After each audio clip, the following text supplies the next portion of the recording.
If someone had told me a year ago that my marriage would fall apart in the most agonizingly slow way possible, I would have laughed in their face. I wasn't the type of man who believed in fairy tales.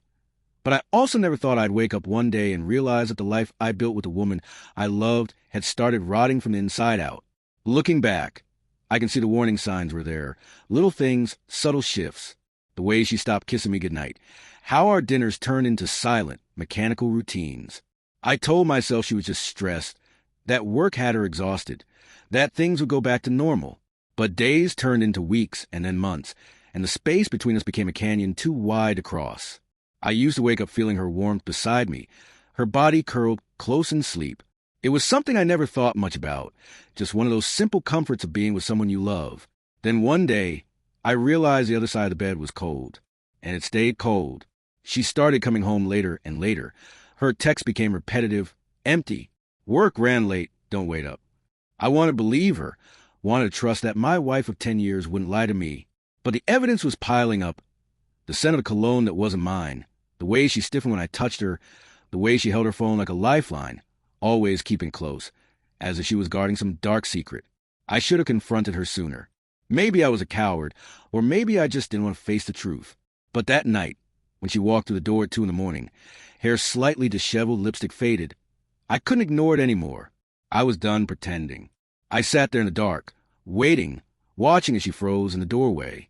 "You're still up?" she asked, her voice tight, cautious. I looked at her, my stomach twisted in knots.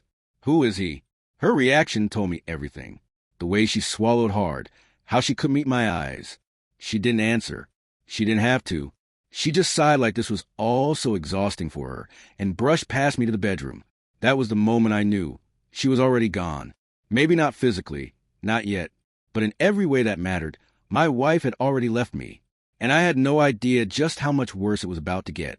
I barely slept that night. I lay on my back, staring at the ceiling, listening to the sound of her quiet, distant breathing. It wasn't the soft, peaceful rhythm I once found comforting. It was hollow, detached, like she was somewhere else even in sleep. I turned my head, watching her silhouette in the dim glow of the city lights outside. This woman next to me was still my wife, but at the same time, she wasn't. The woman I married would never have let this kind of silence fester between us. The woman I loved would have reached for me, pulled me close, whispered some kind of reassurance in the dark. But this version of her, she was already gone. Morning came, and with it, the same soulless routine we had been repeating for months. She got up, got dressed, barely acknowledging my existence. "I might be late tonight," she said, grabbing her purse, her voice flat, emotionless. I didn't answer. I just watched her from the kitchen, my coffee turning cold in my hands.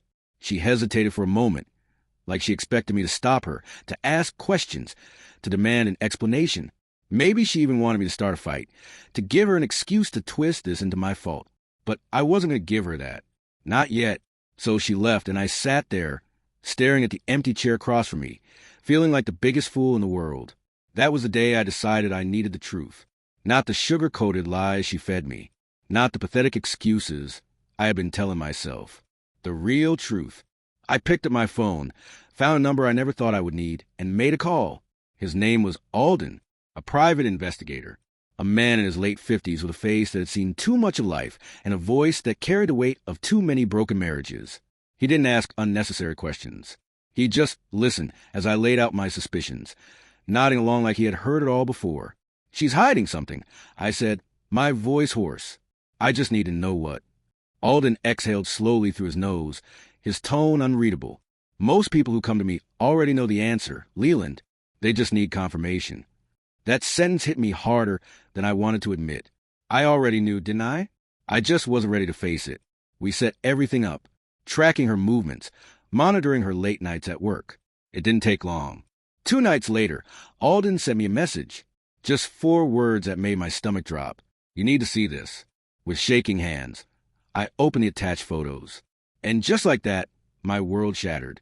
There she was, my wife, sitting in a dimly lit restaurant, her hand resting on the arm of another man. She was leaning in close, laughing, smiling in a way she hadn't smiled at me in a long time. And then, just as I swiped to the next image, I felt my chest cave in, her lips on his. The air left my lungs. The walls of my home, the place I thought was safe, suddenly felt too small, too suffocating. I stared at the pictures, unable to breathe, unable to think. This was it. This was real. She was cheating on me. And now, there was no denying it. I sat there, staring at the photos on my phone, my pulse pounding in my ears. The images burned into my brain, each one worse than the last. My wife. No, the woman I thought was my wife, wrapped around another man, their faces inches apart, her lips pressed against his. It wasn't some accident, some drunken mistake. She looked at him the way she used to look at me, like he was the only man in the room. I don't know how long I sat there, gripping my phone so tightly my fingers ached. Minutes? Hours? Time had lost all meaning. My whole marriage had just crumbled with the press of a button, and yet the world outside still moved on. Cars still honked outside. People still laughed, still worked, still lived. But inside that room, my life had come to a screeching halt. The front door creaked open, and I knew it was her before she even spoke. "Hey!" she called out casually, as if she hadn't just spent the night with another man, as if she hadn't just shattered everything we had built together. I didn't move. I didn't respond. I just sat there, my eyes locked on my phone, heart hammering against my ribs. She stepped closer. "Leland?" Finally, I looked up, meeting her gaze with an expression so empty it made her freeze mid-step. Her brows furrowed, confusion flashing across her face. "What's wrong?" I didn't speak. I didn't need to. Instead, I slid my phone across the table, screen still lit with the incriminating photos. She didn't even have to pick it up. One glance was all it took. I watched her face drain of color, her lips parting, but no words came out. For the first time in months, she had nothing to say. I exhaled sharply, a humorless laugh escaping me. "Go on. Tell me it's not what it looks like." She swallowed hard, her hands trembling as she reached the phone, but I snatched it away before she could touch it. "Don't," I said, my voice like ice. "You don't get to touch my phone. You don't get to lie to me anymore." "Leland, please," she whispered. "I can explain." I pushed back my chair and stood, towering over her. "Explain what? That you've been sneaking around behind my back? That you've been lying to my face for months? That every late night at work was just another night in his arms?" I shook my head, disgust curling in my gut. "No, I don't want your explanations. I want the truth." She blinked rapidly, her breathing uneven. "Say it," I demanded, my voice razor-sharp. "Say the words." Her lips trembled. I made a mistake." "A mistake?" I let out a bitter laugh. "No, Edra. A mistake is forgetting an anniversary. A mistake is buying the wrong kind of coffee. This was a choice. Every time you left this house, every time you ignored me, every time you kissed him, you made a choice." Tears spilled down her cheeks, but I felt nothing.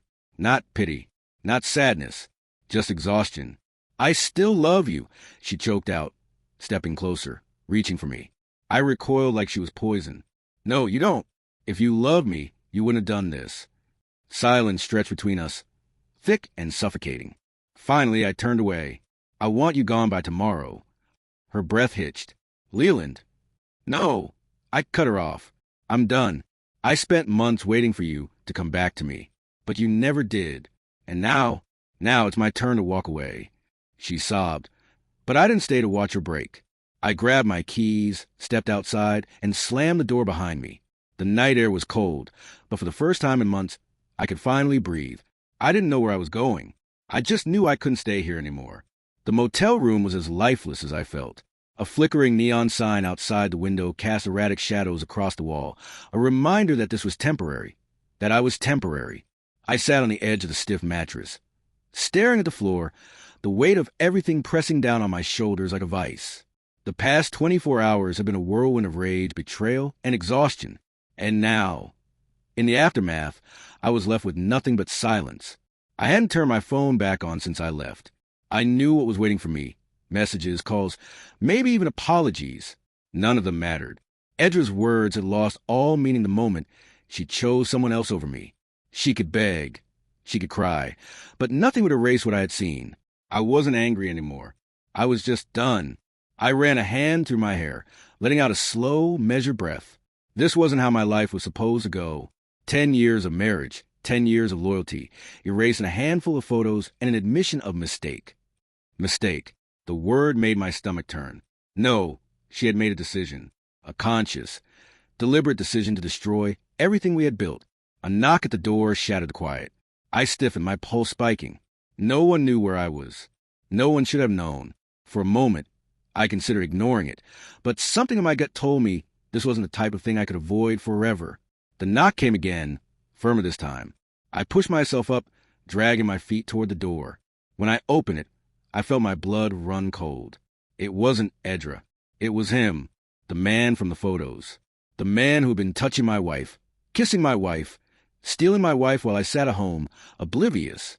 And now, he was standing in front of me, looking like he had something to say. For a moment, neither of us spoke. The air between us was thick, charged with something volatile. He shifted his weight, hands shoved into his jacket pockets, his face unreadable. "I need to talk to you," he said finally. I let out a hollow laugh, shaking my head. "You've got some balls, man." "I know." He exhaled sharply, his jaw tightening. "Look, I'm not here to fight you. I cut him off. "Then why are you here?" His eyes met mine, and for a split second, I saw something unexpected. Regret. Guilt. It made me sick. "She lied to both of us," he said quietly. The words hit me harder than I expected. I clenched my jaw, forcing my fists to stay at my sides. "What the hell are you talking about?" He hesitated before speaking again. "She told me your marriage was already over, that you were distant, that you didn't love her anymore. She made it sound like you had checked out long before I came into the picture." My stomach twisted. "And you believed her?" He nodded slowly. "Yeah, I did. And that's on me." Silence stretched between us, thick and unbearable. I wanted to hit him. I wanted to break something. But more than anything, I wanted to scream at the universe for how unfair this was. He shifted, glancing down before speaking again. "I didn't come here to make excuses. I just thought you deserved to know the truth." I scoffed, shaking my head. "Truth? The truth is, you still made a choice. You still went after another man's wife.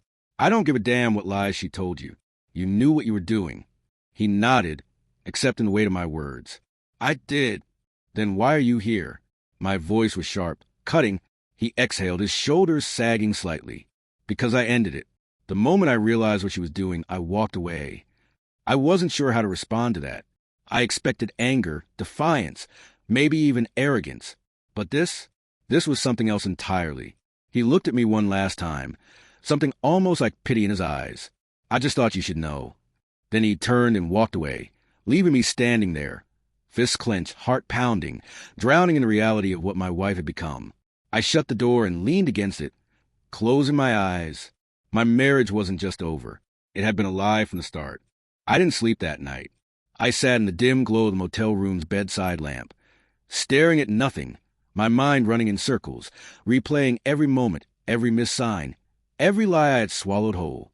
The silence in the room was suffocating, but it was nothing compared to the silence that had existed in my marriage long before this night. I had been fooling myself for months, pretending things were just a rough patch, telling myself she'd come back to me when the storm passed. But the storm wasn't passing. It had swallowed everything, and I was left standing in the wreckage alone. By morning, I felt like a ghost, hollowed out by exhaustion and bitterness. I showered, changed into the same wrinkled clothes, and finally turned my phone back on. Predictably, the missed calls and messages flooded in, some from Edra, some from friends who must have heard the news by now. I ignored them all, but there was one message that caught my eye. "Alden, the private investigator. You're going to want to see this. Call me when you can." My stomach twisted. What else was there to see? I already knew she had betrayed me. What more could I possibly learn that would make this any worse? I debated ignoring it, just letting it all burn behind me as I moved forward. But something in my gut told me that this wasn't over. I called him. Alden picked up after the first ring. "Didn't think I'd hear from you this soon. You said I needed to see something. What is it?" My voice was flat, dead. I didn't have the energy for small talk. Alden exhaled. "Meet me at the diner on 5th. I'll show you." I debated telling him to just send whatever was over the phone, but I needed answers. I needed closure. So I grabbed my keys and left the motel, my hands gripping the wheel like it was the only thing keeping me grounded. The diner was half empty when I walked in. Alden sat in a corner booth, sipping black coffee like a man who'd seen too much of other people's misery. He slid a folder across the table before I even sat down. "I kept digging," he said. "Figured you'd want the full story." I hesitated, then flipped open the folder. Inside were more pictures, not just of Edra and the guy from the restaurant, but of her with others, different men, different places, spanning months, maybe longer. My throat went dry as I skimmed through them, each one a new punch to the gut. "Jesus Christ," I muttered, my fingers tightening on the edges of the paper. She wasn't just cheating with one guy. Alden said, watching me carefully. She was running a goddamn roster. I forced myself to keep looking. There were hotel receipts, bank statements, timestamps that made it impossible for me to cling to any illusion that this was a one-time mistake.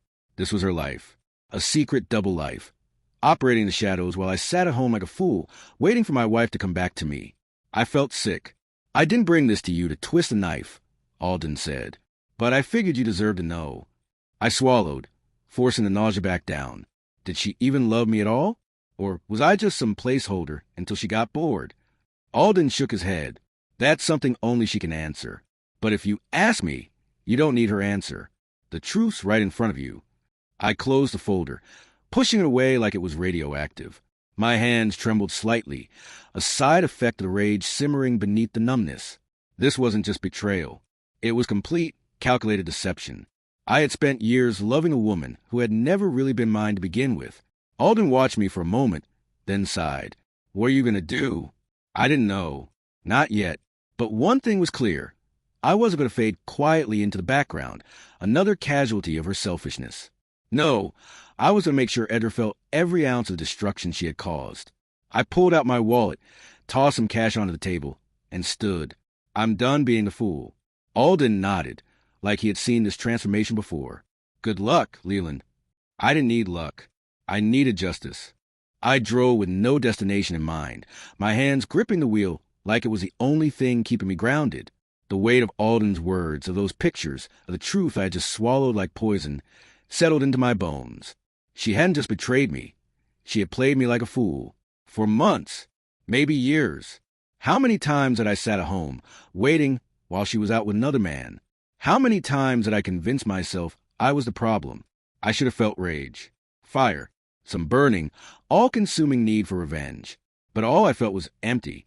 I found myself pulling into a parking lot outside an old bar, the kind of place where no one asked questions, where the bartender had seen 100 men just like me coming looking for a drink to drown their misery. I took a seat at the counter, rubbing a hand down my face. "Whiskey," I muttered. "Neat." The bartender, a man in his 50s with tired eyes, poured my drink and slid it across the counter. "Rough night." I let out a humorless laugh. Something like that. I knocked back the drink in one go, relishing the burn as it seared down my throat. It was the first thing I had felt all day. I signaled for another, and as I took my second sip, someone slid into the stool beside me. "Didn't think I'd find you here." I turned my head, and there she was, Edra. She looked different, less polished. Her hair was a mess, her eyes red-rimmed. She had been crying. Good. She deserved to feel something. "How did you find me?" I asked, my voice flat. I wasn't in the mood for this. "Not now. You weren't answering my calls," she said softly. "I went to the motel. You weren't there, so I guessed." I snorted, shaking my head. "Of course you did." She reached for my hand, but I pulled away before she could touch me. "Don't." Her lower lip trembled. "Leland, please." I slammed my glass down, turned to face her fully. "Why are you here, Edra? What do you want? You want to tell me how sorry you are? How it wasn't what it looked like? Because I've got news for you. It was exactly what it looked like." She flinched, her fingers twisting together in her lap. "I know I messed up. I know I hurt you. But please, can we talk?" I laughed, a cold, bitter sound. "Talk? You want to talk now? After months of silence? After lying to my face over and over?" Tears slid down her cheeks, but I felt nothing. No sympathy. No desire to comfort her. That part of me was dead. "I was scared," she whispered. "I didn't know how to fix things. And then it just got out of control. I wasn't thinking." I shook my head, disgust curling in my gut. "No, Edra. You were thinking. You were thinking every time you snuck around. Every time you looked me in the eyes and lied. Every time you crawled into bed with another man." She buried her face in her hands, sobbing. I still love you. I inhaled sharply, fighting back the urge to lash out. Instead, I leaned in, lowering my voice so only she could hear. No, you don't. You don't love me, Edra. You love having me. You love knowing that no matter what, I was always there, that I would always wait for you. But guess what? I'm done waiting. She lifted her head, her eyes filled with desperation. We can fix this. I sat back, laughing under my breath. Fix this? There's nothing left to fix. You burned it all down. You don't get to come here crying, pretending like you didn't destroy everything. Her shoulders sagged, the fight draining out of her. What do you want me to do? I picked up my drink, taking a slow sip before meeting her gaze one last time. Let me go. She let out a shaky breath, nodding, as if she had finally accepted it.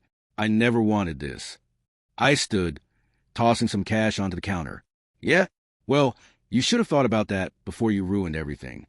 Then I walked out, leaving her sitting there in the wreckage of what she had done. I didn't look back. I didn't need to. For the first time in months, I was free.